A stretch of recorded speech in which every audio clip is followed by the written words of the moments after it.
Please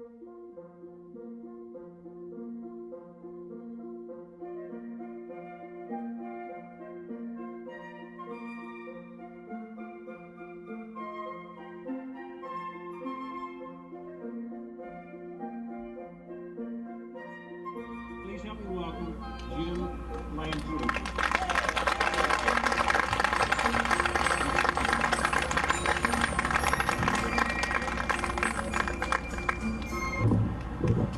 Good morning. Hello? Good morning. Didn't these guys do a great job? You know, the only bad thing about that is all these people out here are going, I wish that guy would sit down so we could sing another song. It is great to be here. It's good to see all of you here this morning.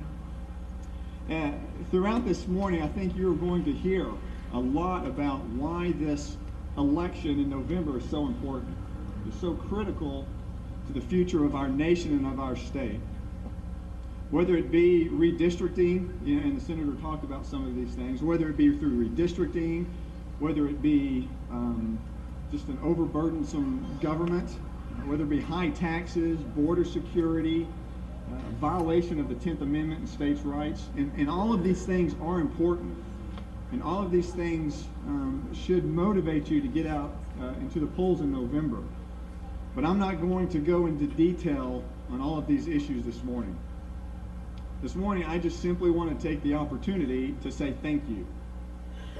Thank you for loving your country enough to be here this morning. Thank you for caring enough about the future of this country for your children or children's children to be here this morning. Thank you.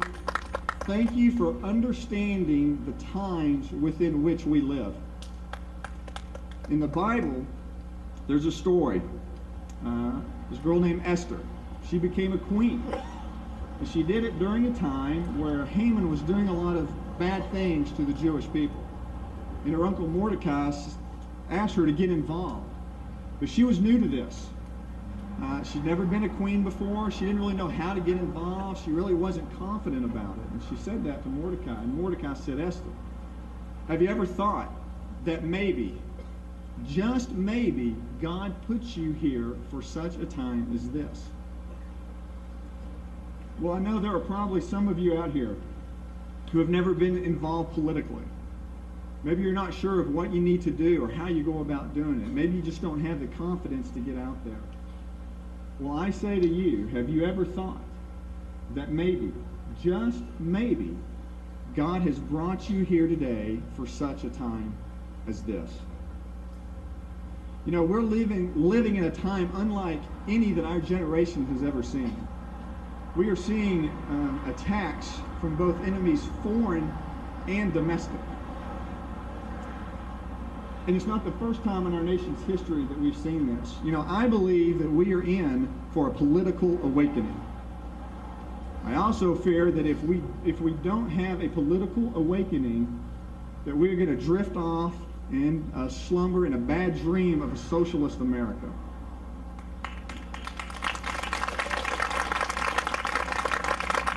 Back in the late 1770s, there were a group of people that became citizens of what we know as the United States of America. But at that time, they were under rule of an oppressive government, of a government that overtaxed, as a government that trampled their individual rights and freedoms, of a government that just simply would not listen to them. These citizens went into their closets and they grabbed their muskets and they joined together to fight for their individual rights and their individual freedoms. Today, I believe, we are living under the rule of an oppressive government, under a government that taxes too much, under a government that tramples our individual rights and liberties, and under a government that just simply is not listening to us. And it is time to fight back. But our weapon is not a musket. Our weapon is our vote.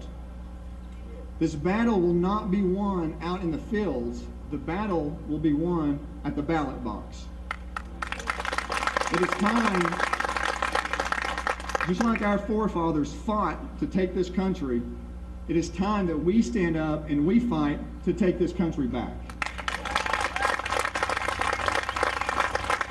I believe it is either time to stand up or give up. I would even offer to you at this point in our history, if you have not decided to stand up, you have already given up. Ronald Reagan said, "Freedom is never more than one generation away. It is not passed on to our children through the bloodline. It is fought for, protected, and passed on for them to do the same."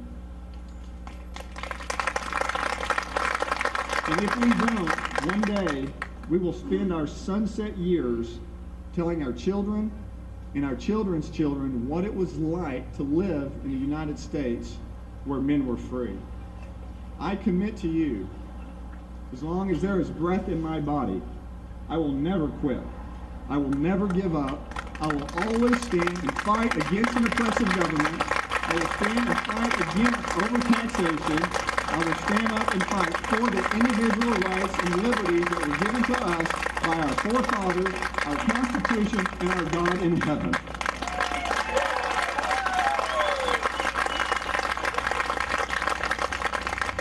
You know, I heard an analogy that America is like the Titanic, and we are headed for a disaster that could totally sink us. And we, all of us, ordinary citizens like you and me, we need to stand on that deck, and we need to shout as loud as we can to everybody that will listen that there is a disaster up there. And if we do not change course, we will be in serious trouble. We must change our direction to save our individual rights and liberties. We must change our direction to restore this great country that God has so richly blessed and can bless again if we will stand up and fight for what we know is right and just in this world.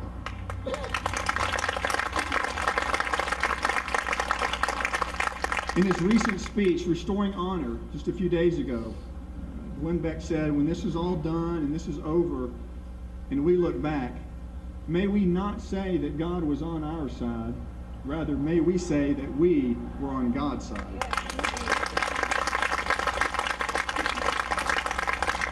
Another one of my favorite quotes from Ronald Reagan. He said, "You and I have a rendezvous with destiny. We will preserve for our children this, the last best hope of man on earth, or we will sentence them to take the first step into 1,000 years of darkness. If we fail, at least let our children and our children's children say that we justified our brief moment here, that we did all that could be done."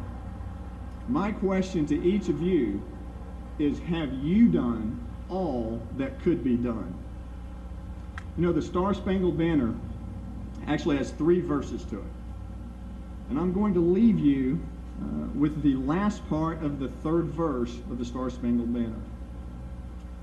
It says, "Then conquer we must, when our cause it is just, and this be our motto, in God is our trust."